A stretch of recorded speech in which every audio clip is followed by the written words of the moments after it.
ہم اپنی زندگی خطوط جو درست کریں تو جس واقعات بتانا مقصود نہیں ہے. اور یہ جو واقعہ میں بیان کرنے لگا ہوں آج، یہ حضرت خضر علیہ السلام سے ملاقات کا واقعہ ہے. تو ظاہر ہے کہ یہ میرے لیے بہت بڑا ایک شرف کی بات ہے، تو اس لیے اس واقعے کو آپ حضرات سے شیئر کرنا، اور جیسے خاص مریدین کو میں رمضان کے ہی لمحات میں ان کے ساتھ شیئر کیا کرتا ہوں، تو اس لیے رمضان ہی کا ہمیں انتظار تھا کہ واقعہ شیئر کروں. اور پھر کہ یہ واقعہ چونکہ میرے پیر و مرشد، میرے والد نسبتی شہید اسلام سلطان الفقراء حضرت مولانا محمد یوسف لدھیانوی شہید رحمۃ اللہ علیہ حیات تھے، زندہ تھے، ان کے ساتھ بھی میں شیئر کر چکا ہوں. اس لیے میں نے سوچا کہ چونکہ اس کی اتھینٹسٹی بھی بن چکی ہے، اس لیے اس واقعے کو میں آگے اگر شیئر کروں تو اس میں کوئی مذاقہ نہیں ہے، بلکہ ہو سکتا ہے نافع ہو. اس لیے کہ حضرت خضر علیہ السلام کی شخصیت حیات اور وفات کے حوالے سے کنٹروورشل ہے، کیونکہ آپ جانتے ہیں کہ محدثین کا مذہب یہ ہے کہ وہ وفات پا چکے ہیں، جیسے کہ حدیث بتاتی ہیں، لیکن محققین علماء کا مذہب یہ ہے، اور خاص طور سے صوفیہ اکرام کا مذہب یہ ہے کہ وہ زندہ ہیں، اور باقاعدہ بہت سے اولیاء کاملین کی ملاقات ان سے ہوئی ہے، اور وہ تاریخی حیثیت سے واقعات جو ہے وہ اتھینٹک موجود ہیں کہ ان کی عام طور پہ ملاقاتیں ہوئیں. تو اس حوالے سے جو ہے یہ کنٹروورسی بھی ہے. ہو سکتا ہے کہ بہت سے لوگوں کو اس کے اندر اعتراض ہو اور وہ کہیں گے ہم نہیں مانتے. ان کو بالکل حق ہے، کیونکہ معاملہ ایسا ہے اس میں ان کو اختلاف کا حق ہے، ان کو نام ماننے کا حق ہے. ہم کو زبردستی نہیں، ہمیں اللہ نے جو دکھایا ہم اس کو ظاہر کریں گے. اور باقی یہ کوئی ایسی بات بھی نہیں میں کہہ رہا کہ جو پہلے کبھی دنیا میں ہوئی نہیں ہے. تو ماشاءاللہ بہت سے لوگوں کو اللہ تبارک و تعالی نے حضرت خضر علیہ السلام سے ملاقات کروائی. تو یہ تو ہوا یہ کہ یہ غالباً سن 1995 کا واقعہ، 95 کا واقعہ غالباً. تو میں جو ہے ہر سال میرا انگلینڈ جانا ہوا کرتا تھا. تو ایک تو اگست میں جاتے تھے ہم، خود ہمارے پیر و مرشد والد نسبتی حضرت لدھیانوی شہید رحمۃ اللہ علیہ کے ساتھ ختم نبوت کانفرنس کے لیے، برمنگم میں وہ کانفرنس ہوتی تھی، اس کے لیے جاتے تھے. اور کبھی رمضان میں بھی وہاں کے احباب بلا لیتے تھے تو رمضان میں بھی میں چلا جایا کرتا تھا. تو 95 تک تقریباً یہ میرا سلسلہ وہاں جانے کا رہا، اور غالباً یوں سمجھے کہ انگلینڈ کا یہ آخری سفر ہی تھا جو میں نے یہ کیا تھا. تو اس کے لیے کہ میں وہاں گیا، یہ رمضان سے پہلے کا سفر تھا. تو ترتیب یہ ہوتی تھی ہم پہلے عمرہ کرتے ہوئے پھر جاتے تھے، یا یہ کہ واپسی جب ہو رہی ہے تب عمرہ کرتے ہوئے واپس پاکستان آتے تھے. اس دفعہ ترتیب یہ بنی کہ عمرہ کرتے ہوئے، یا رمضان کا عمرہ تھا، رمضان کا عمرہ کرتے ہوئے ہم جو ہے جائیں گے انگلینڈ. اب وہ سارے سفر کی تیاری ہوگی، میں اکیلا ہی تھا. تو وہاں پھر احباب مجھے ریسیو کر لیا کرتے تھے. تو میں جو ہے وہاں کراچی سے میں نے فلائٹ لی، تو میں یہاں جو ہے وہ جدہ پہنچا. جدہ پہنچ کے مکہ پہلے پہنچے، مکہ میں ہم نے وہاں پہ جو اپنا عمرہ ادا کیا. عمرہ ادا کرنے کے بعد میں مدینہ طیبہ آ گیا. اچھا، یہ 3 دن یا 4 دن کا سٹے ہوتا تھا، تاکہ پھر ہمیں آگے جانا تھا، کیونکہ وہاں پہ لوگ احباب بھی انتظار کرتے تھے.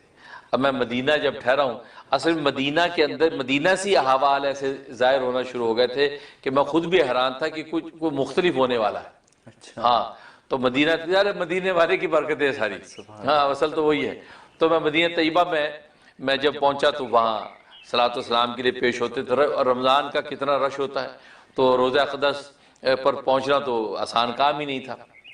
اچھا، اس وقت یہ اقدام عالیہ کا حصہ کھلا ہوا تھا. میں نے سنا اب اقدام عالیہ کا حصہ بند کر دیا انہوں نے، لیکن اقدام عالیہ کا حصہ کھلا ہوا تھا. اقدام عالیہ کا مطلب ہے کہ نبی کریم صلی اللہ علیہ وسلم جیسے آرام فرما رہے ہیں، آپ کے قدموں کی طرف کا جو ایریا ہے. اور ہمارے جو پیر و مرشد میرے والد نسبتی سلطان الاولیاء حضرت مولانا محمد یوسف لدھیانوی شہید رحمۃ اللہ علیہ، ان کی عادت شریفہ تھی کہ وہ اقدام عالیہ میں بیٹھتے تھے، اور فرماتے تھے میں رسول اللہ کے قدموں میں بیٹھوں، یہ مجھے اچھا لگتا ہے. تو ہم بھی ان کے ساتھ جب عمرہ حج پہ گئے تو وہ اسی طرح ہم بھی وہاں بیٹھے. اب میں بھی جب سفر کر کے آیا تو میں بھی اقدام عالیہ میں بیٹھا، اقدام عالیہ میں. اب وہ آپ کو پتا ہے دسترخوان بچھ جاتے ہیں افطاری کے لیے، دسترخوان بچھ گئے، اقدام عالیہ میں بیٹھا ہوں. تو اب سامنے وہ روضہ اقدس کی وہ ہے، یہ ترتیب ہے کہ بھی قدم مبارک ہماری طرف ہے. تو میں بیٹھا ہوں اور لوگوں کو کھانا وانا لگ رہا ہے. تو میں بیٹھا ہوں، تو میں ایسے آلتی پالتی مار کے بیٹھا ہوں، تو میں نے یوں ایسے آنکھیں بند کی مراقبے میں ایسے چلا گیا. اب مراقبے میں گیا ہوں تو مجھے روضہ اقدس منکشف ہو گیا. سبحان اللہ، روضہ اقدس منکشف ہو گیا. سبحان اللہ. اب رسول اللہ صلی اللہ علیہ وسلم سامنے تخت شاہی پر بیٹھے، اللہ سبز رنگ کا تخت ہے، انتہائی حسین و جمیل، سبحان اللہ، اور ادھر گو تکیہ لگا ہوا ہے مرون کلر کا، سبحان اور گو تکیے پہ آپ یوں ٹیک لگا کے بیٹھے جیسے بادشاہ وقت نہیں بیٹھتا، اللہ، مجھے بیان بھی نہیں ہو رہا یہ کیفیت، وہ یوں بیٹھے ہیں، اور آپ نے سر کے اوپر ایسا تاج پہنا ہوا جیسے کیا شاہی تاج ہوں گے، اور حسن و جمال کا کیا عالم، اور روب و دبدبہ کیا، آپ کی نور ہی پھوٹ رہا ہے، اور یوں ٹیک لگا کے بیٹھے ہیں۔ اچھا عجیب بات یہ کہ جتنے خدام پھر رہے ہیں، اچھا ٹیک لگا کے آپ پوری مسجد نبوی کے اندر نا احکامات جاری کر رہے ہیں، اشارہ کرتے ہیں انگلی سے، اس کو دے دو کھانا، اس کے آگے روٹی رکھو، اس کے آگے یہ چیز رکھو، یہ کر رہے ہیں، یعنی جیسے وہاں جو خدام جتنا کام کر رہے ہیں وہ تو اس وقت ان کے شروع ہوا کہ رسول اللہ ان کو گائیڈ کرتے ہیں۔ سبحان اللہ، اب میں بھی بیٹھا ہوں مراقبے میں، تو میرے سامنے ایک آدمی آتا ہے جو لوگوں کو چیزیں بانٹ رہا ہے، اور وہ پاکستانی آدمی ہے، مجھے آج تک یاد ہے، پاکستانی آدمی ہے، چہرے مورے سے پتہ چل جاتا ہے، تو چھوٹی چھوٹی اس کی داڑھی ہے، اور سبز رنگ کی ٹوپی پہنی ہوئی ہے، ہری ٹوپی پہنی ہوئی ہے، اور ذرا بھاری سا اس کا چہرہ گول، تو وہ چلا آ رہا ہے، تو اس کو اشارہ کرتے ہیں، میرے لیے اشارہ کرتے ہیں، ان کے آگے یہ ڈبل روٹی رکھو، وہ ایک بند سا ہوتا ہے نا روٹی کا، ہے بالکل، بالکل، وہ بند آپ اشارہ کرتے ہیں میری، ان کے آگے یہ رکھو، اور پھر وہاں زاتر ہوتا ہے، وہ زاتر، تو آپ اشارہ فرماتے ہیں ان کے سامنے زاتر بھی رکھو، سبحان اور وہ میرے سامنے رکھتا ہے۔ اچھا میں رسول اللہ صلی اللہ علیہ وسلم کو یوں دیدار کر رہا ہوں، تو میں حیران ہو رہا ہوں کہ رسول اللہ صلی اللہ علیہ وسلم جو ہے وہ کس طرح لوگوں کو احکام جاری کرے، اس کے آگے یہ رکھ دو، اس کو یہ دے دو، اس کو کھجورے دے دو، تو میرے لیے جب یہ کہا تو اس بندے نے جیسے میرے آگے رکھا، تو میں رسول اللہ صلی اللہ علیہ وسلم کے چہرہ انور سے نگاہ ہٹا کے یوں سامنے دیکھا دسترخوان پہ، جیسے میں دیکھا میری آنکھ کھل گئی، یعنی میں وہ کیفیت ختم ہو گئی، جب آنکھ کھلی تو آدمی میرے سامنے وہی چیزیں رکھ رہا تھا، اچھا، سبحان اللہ، سبحان اللہ، یعنی یہ تو کمال ہے، یعنی وہی چیزیں رکھ رہا تھا، وہ زاتر رکھ رہا تھا، اور وہ ڈبل روٹی کا وہ ٹکڑا جو ہے بند کا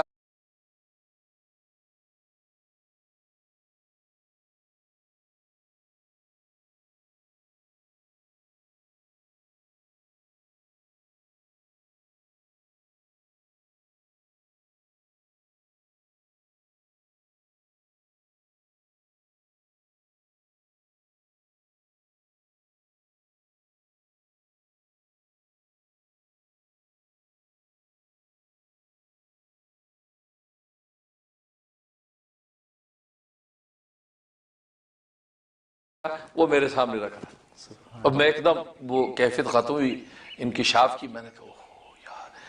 یہ رسول اللہ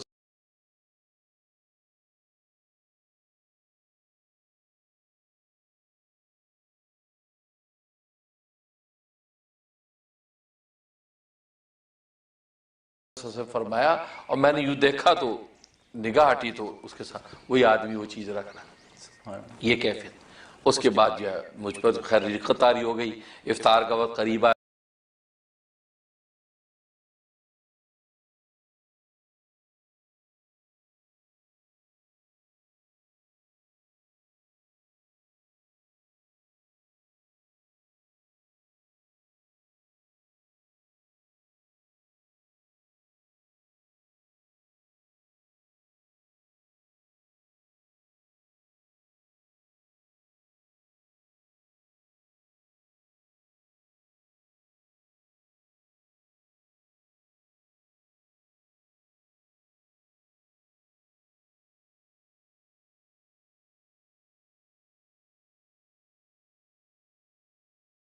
لوگ دعائیں کرنے لگے تو میں اپنی خاص دعا پڑھی، الصلاۃ والسلام علیک یا رسول اللہ، الصلاۃ والسلام علیک یا حبیب اللہ، میں وہ بھی پڑھتا رہا، اور وہ افطاری سے فارغ ہوئے، فارغ ہونے کے بخیر ہم اپنے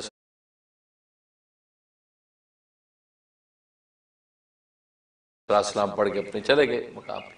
اگلے دن میری واپسی تھی،